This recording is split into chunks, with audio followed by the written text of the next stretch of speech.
Oke teman-teman, kembali lagi bersama saya Daniel dalam catatan Daniel. Pada video kali ini kita akan membahas saham Adaro yang kembali meroket dalam beberapa hari terakhir dan kini harganya udah di harga 2000-an atau tepatnya 2200 pada penutupan di tanggal 28 kemarin.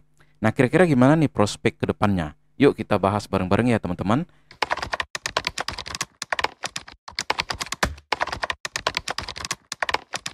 Saham Adaro ini kembali mencatatkan kenaikan hingga 23% dalam beberapa hari perdagangan, teman-teman. Jadi harga sahamnya itu udah mulai bangkit di atas 2000 atau tepatnya 2200. Karena memang di area ini masih belum melakukan spin off AADI gitu ya. Sebenarnya apa yang membuat saham ini meroket? Apakah masih layak untuk kita kejar? Jadi, teman-teman, saham Adaro itu mencatatkan kenaikan yang selaras dengan pengumuman rencana buyback hingga 4 triliun yang awalnya ini mau dibahas pada RUPS tahunan menjadi langsung dilakukan. Jadi, Adaro ini telah mengumumkan buyback di 16 Mei hingga 2 Juni. Sentimen ini langsung direspon positif oleh pelaku pasar, sehingga volume beli Adaro ini meningkat drastis. Lantas, apakah kenaikan ini karena adanya buyback langsung secara penuh hingga 4 triliun? Jawabannya belum tentu, teman-teman. Karena memang Adaro sudah melakukan aksi buyback gitu ya. Secara siklus Adaro ini memang selalu mengajukan rencana buyback sekitar 4 triliun setiap tahunnya. Dari rencana tersebut ya rata-rata realisasi sekitar 10 sampai 30% tertinggi dari target gitu ya. Nah, artinya kenaikan saat ini belum tentu karena Adaro udah masuk. Tapi ekspektasi pasar akan ada inflow besar sehingga membuat daya beli saham ini kembali meroket. Nah, untuk gambaran aja teman-teman ya, kalau Adaro merencanakan buyback 4 triliun pada 2024, hasilnya senilai 1,12 triliun sepanjang 2024 di harga beli rata-rata 2180 per saham. Jadi dengan harga yang sekarang 2200 ya make sense lah gitu ya teman-teman ya. Kemudian gimana prospek Adaro ke depannya? Jadi Adaro ini punya beberapa momentum besar terutama setelah spin off di tahun lalu. Beberapa momentum itu diantaranya yang pertama bahwa smelter aluminium yang rampung pada akhir 2025. Jadi smelter aluminium Adaro ini dari anak usaha Adaro Mineral akan memiliki kapasitas sebesar 500.000 ton. Jadi harapannya keberadaan smelter aluminium ini bisa mengurangi ketergantungan Indonesia terhadap impor aluminium. Apalagi peran aluminium sangat besar dalam industri kendaraan listrik, kemudian penyimpanan energi, pembangkit listrik energi baru terbarukan. Kemudian yang kedua, proyek PLTB Tanah Laut dengan kapasitas 70 megawatt. Jadi proyek ini ditargetkan mencapai commercial operation date atau COD pada 2025.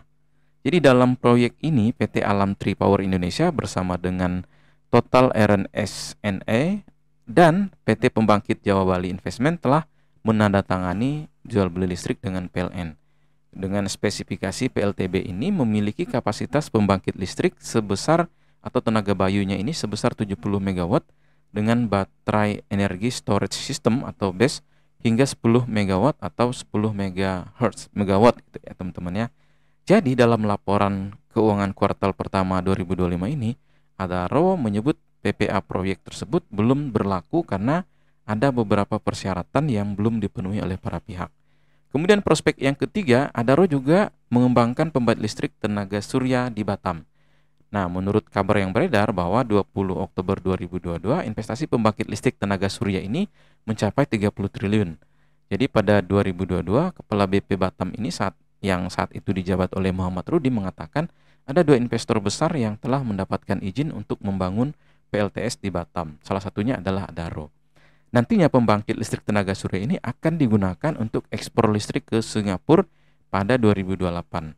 Nah, Adaro sendiri melalui PT Adaro Sonar Internasional mendapatkan jatah sekitar 0,4 gigawatt.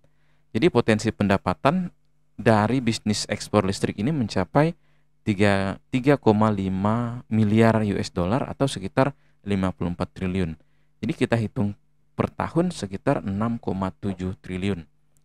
Kemudian prospek yang keempat, Adaro juga membangun proyek PLTA Jumbo di Kalimantan yang salah satu lokasinya itu di satu lokasi dengan smelter aluminium. proyek PLTA ini diperkirakan mulai berkomersil pada 2031.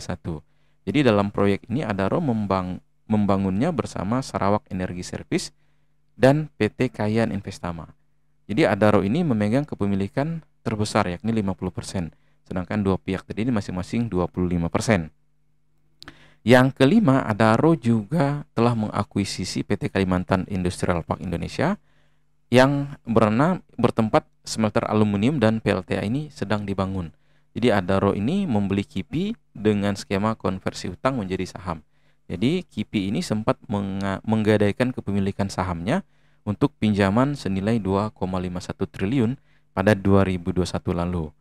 Jadi pinjaman ini udah bertambah menjadi 3,18 triliun pada 2022. Sehingga total fasilitas ini digunakan hingga Desember 2024 sekitar 2,39 triliun. Dan KIPI ini memiliki luas sekitar 13.000 hektar. Namun secara detail teman-teman belum ada potensi pendapatan Adaro di kawasan industri tersebut. Namun dengan memiliki kawasan tersebut, Adaro bisa mendapatkan tambahan pendapatan dari penjualan lahan dan juga potensi pendapatan berulang hasil pengelolaan kawasan industri. Sampai 2023 ada dua tenan yang sudah ada di KIPI, yakni PT Kalimantan Aluminium Industri dan PT Taikun Petrochemical. Nah, dalam jangka pendek 2025 beberapa fokus Adaro adalah mendorong pertumbuhan batubara metalurgi menjadi 5,6 juta sampai 6,1 juta ton yang disesuaikan dengan permintaan. Kemudian target nisbah kupahnya itu mencapai 3,3 kali atau sedikit ada penurunan dibanding sebelumnya yakni 3,55 kali. Tapi masih cukup terkendali gitu ya. Kemudian capex yang diperkirakan itu sekitar 475 juta US dollar hingga 525 US dollar.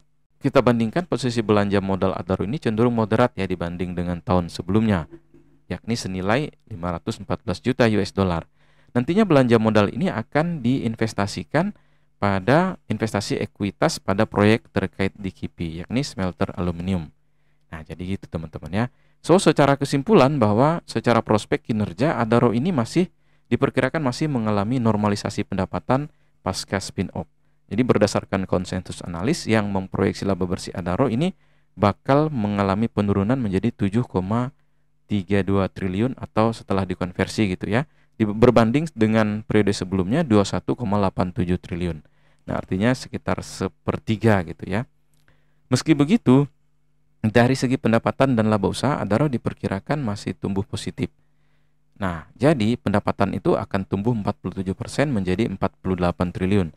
Sedangkan laba usaha akan naik 24% menjadi 14 triliun. Nah, dengan asumsi laba bersih per saham Adaro menjadi 2,298 per saham dan tingkat price to earning ratio Adaro yang masih di bawah 10 kali atau sekitar 7,9 kali, tentu ini sangat menarik gitu ya.